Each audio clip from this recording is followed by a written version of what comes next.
Okay, for you to understand, carded wool comes in these big bats. So if you look close, you will see that the hair, they're not along the same, they're not going same direction. It's more like a um, cotton ball or whatever. And it also can come in different thickness. It can be fine wool or heavier wool, but this is we call carded bat. And roving, it comes in this form. So, like if you can see, all the hair line the same direction. And mostly we do it with a finer wool, but it depends.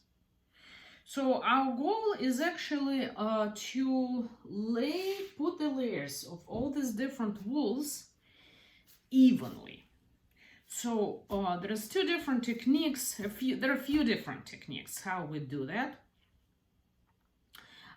With carded wool, it's one technique. With roving, it's another technique.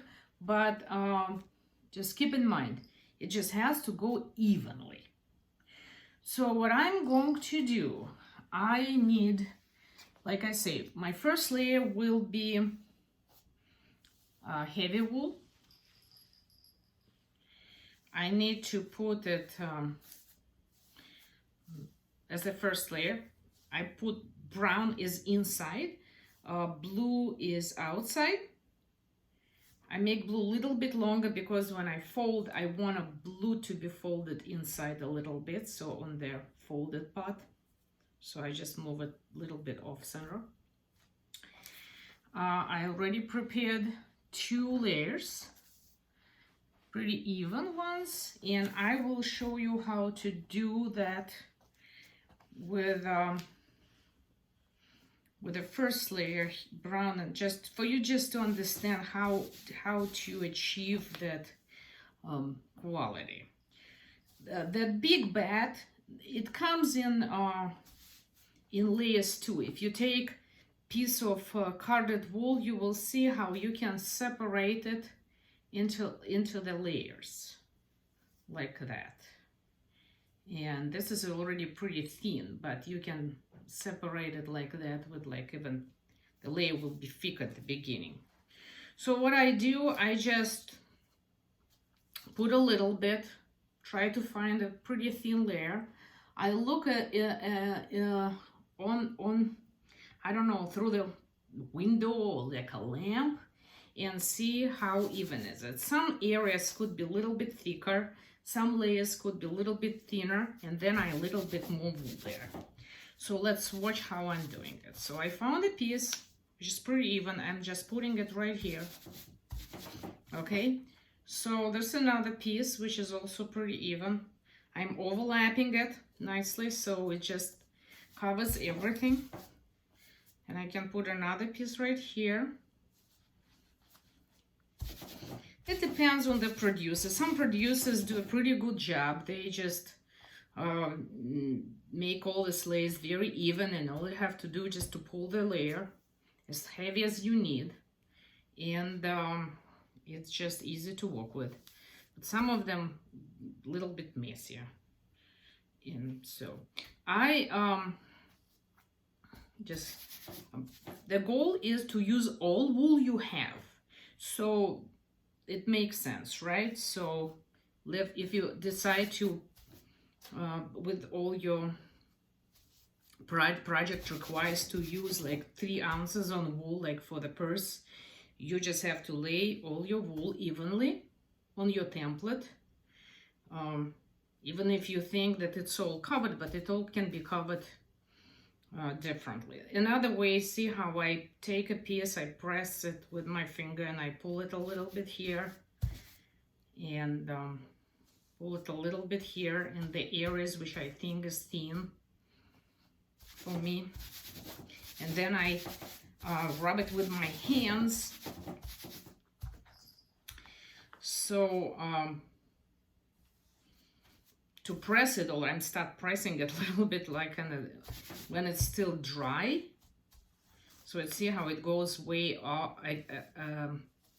the edge. And I don't want it to go too far from the edge, and everything just a little bit because I have to turn it inside later. I can even do that. See how first I press it here, and then I put my template on top. I know where it's going, right here. And all this extra wool I will be pulling out. But remember, I still need to use it. I'm not going to throw it away. I'm just going to distribute it back evenly. This is my goal, to use all the use evenly. You can see that I'm using a special rug here. People use different things.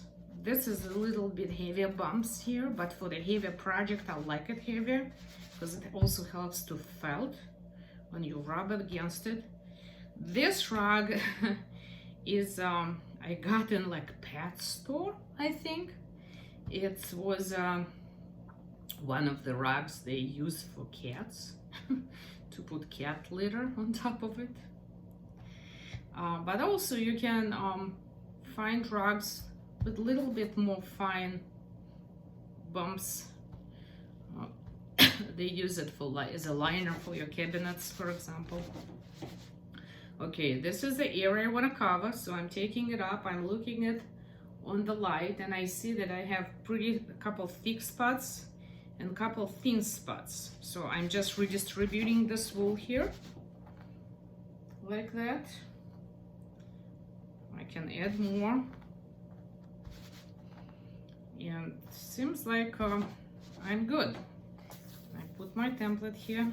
Yeah, it looks pretty good. Now I have to do the same one with the blue. Put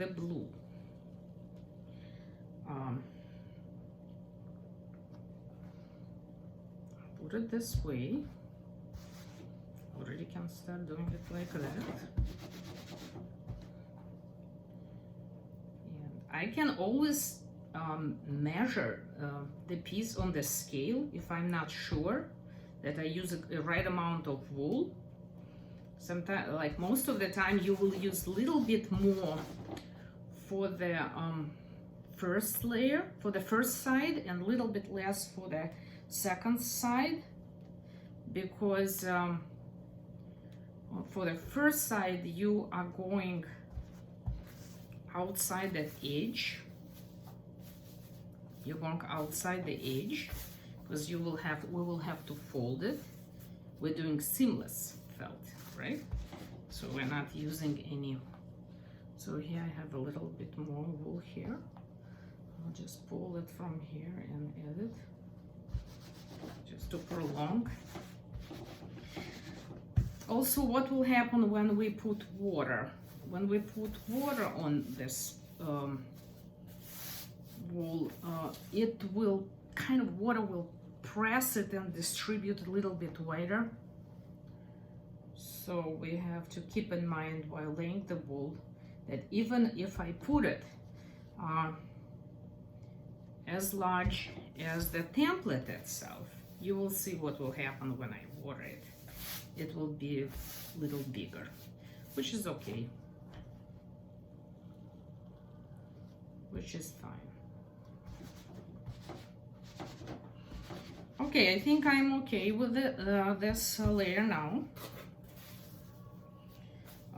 What I'm going to do now, I have to water it with a soap and water, and fold the edges this way and cover the other side with leftovers wool. Everything is measured, by the way. Everything measured. I know I'm doing good with like the amount of wool I'm using. Okay, stay tuned.